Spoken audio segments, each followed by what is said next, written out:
Hi there guys, how's it going?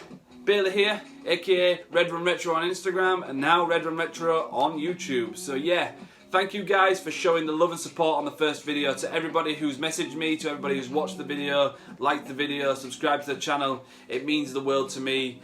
The love and support is crazy. I've been meaning to do this for a year now, so it's cool to be here. So yeah, here's the second video. We're going to talk about today how I got into vintage. A lot of people have been asking me how I got started, what are my first pieces that I picked up, so we're going to touch on that. And then the main focus for today is going to be these 20 t-shirts here that I've picked out of the collection. These are all pieces that I've picked up over the past month and a half, 2 months. So we're going to talk about that. There's a nice little sort of selection in there. So yeah, let's get started on today's video. So yeah, I started collecting vintage around 2011, 2012. I started going to kilo sales and stuff like that. Used to really enjoy them back then, but now I couldn't think of anything worse really, you know. Some people find some cool bits, I should maybe give them another chance, but really I'm not too bothered about them now. I've been doing charity shops and car boots ever since I was a kid. My mum used to drag me around. Obviously I was kicking and screaming like, why would I want to come here? I'm a kid, just let me play with my cars, you know, do whatever, do you know what I mean?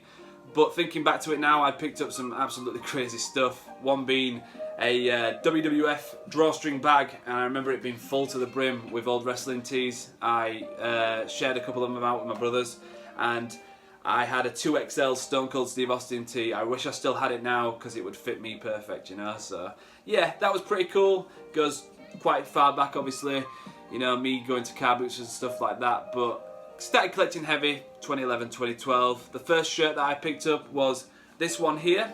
This was back when I started my eBay account again, and I think it was around 2011. This was a whopping £10. Buy it now. Just sat there. I thought, you know what, sod it, let's do it. It's probably one of my favourite t-shirts in the collection, purely for the fact it's the first one that I picked up, and Metallica being one of my favourite bands, it's a really cool piece. You know, so yeah, that's sort of how I got started. It's just been a fun game of waiting and seeing what I can find, really. That's what I love about vintage. You really don't know what's around the corner. No one knows what they're going to find, and that's what is really fun about it. If you're thinking about getting into it, or if you are into it, you know, you will know how good it is. But if you are thinking about it, do it. It is the best thing. Buy second-hand clothes, buy vintage. It is the most fun you can have. I work full-time now. Back when I first started, I was only working part-time, so I could really sort of put the grind in, but now it's more of just a hobby now, you know, and I still really enjoy it. It's sick, but honestly, if you are wanting to get into it, do it. It's the best thing you can do. So yeah, let's get into these t-shirts.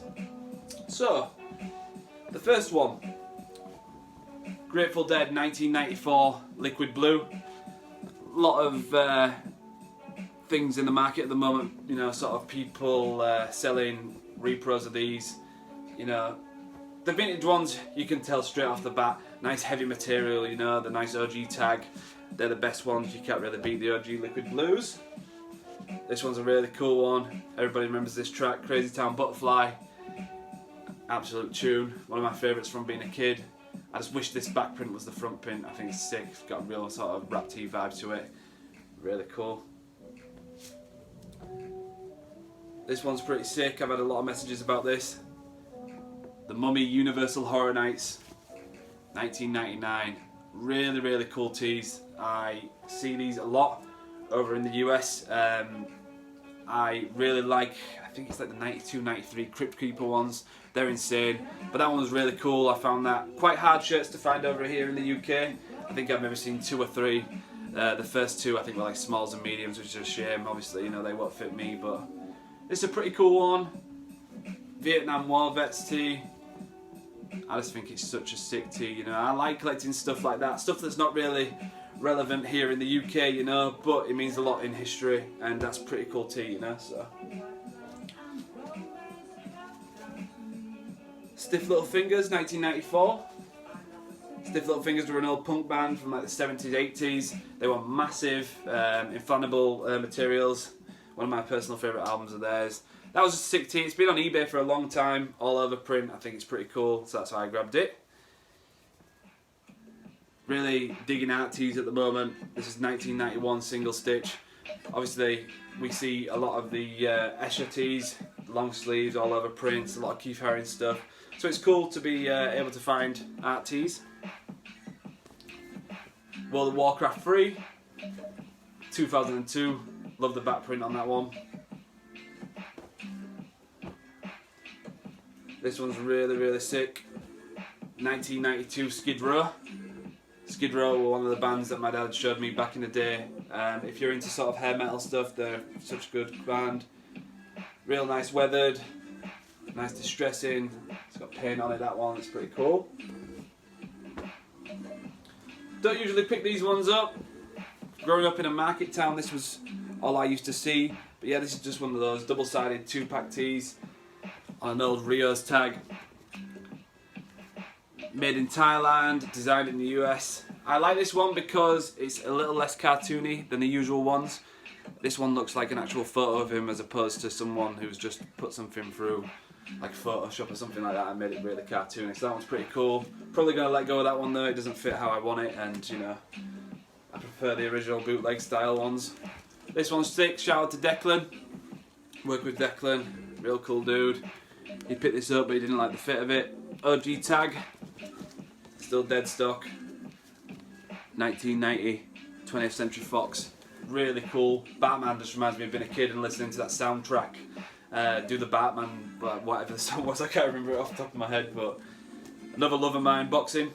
This is from the second Lennox Lewis Evander Holyfield fight. Really, really cool. I picked it up off the guy who actually went to the fight. It was still in the plastic when it arrived. He said he just couldn't bother to wear it, so goes into the collection quite nicely. Obviously this year we've seen the return of Tool, back making new music, which is really, really sick. I love the front print on this one. It's got like a warped box logo with Jesus in the back there. Bottom back print there, rots your brain like crack cocaine. I think that's just, again, lovely wash to it, real nice to wear. Nice and boxy, got that 90s feel to it. Probably the most recent pickup I've had.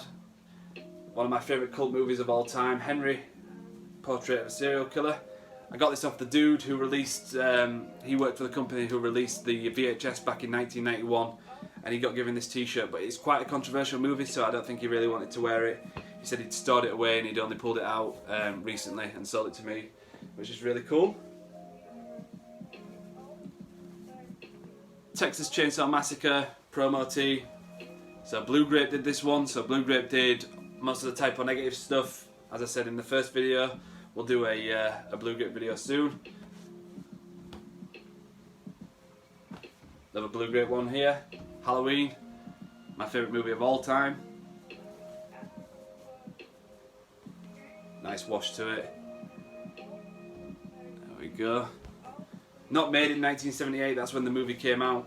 I believe these were around 99, 2000, all the horror tees that were made by Blue Grape. They did some cool movie ones, so. OG Machine Head 1994, Blue Grape again. Back print on this one's insane. Really, really cool. I think this is one of the first Machine Head shirts that were ever released. So I was looking for that for about 2 years. In an XL it was a bugger to find, so. Same again with this one. So stoked to finally found one of these, and the back print there, just absolutely insane. Nail Bomb did one show, released one album, and then just called it a day. And the last Blue Grape one I've got here, Love Me to Death typo negative. Beautiful tag. If anybody ever finds anything with this tag in an XL, 2XL, hit me up. If I haven't got it already, or if it's here I want to double up on, I'll probably take it. Love Me to Death. Quite a risky print on the back there, but you know, it's cool. And then last but not least, Prince. I wanted a Prince tee for the longest time. I was brought up on Prince. My mum's one of the biggest fans of Prince, and to find this tee was insane. I found it again on my dinner break, which is cool. You know, I managed to see him before he passed away, which was pretty sick. So yeah, those are just 20 t-shirts that I've picked up in the past 2 months. some really cool ones there. Happy with how the collection's coming on. It's really nice. So yeah, thank you very much for watching this video. This is the second one. Hopefully we can keep the ball rolling, keep the content coming. Got a couple of ideas for future videos and stuff like that. So yeah, thank you very much for watching this second video. Hope you enjoy it. Let me know what you think. Like, comment, subscribe to the channel. Follow me on Instagram at Redrum Retro. Yeah, take it easy.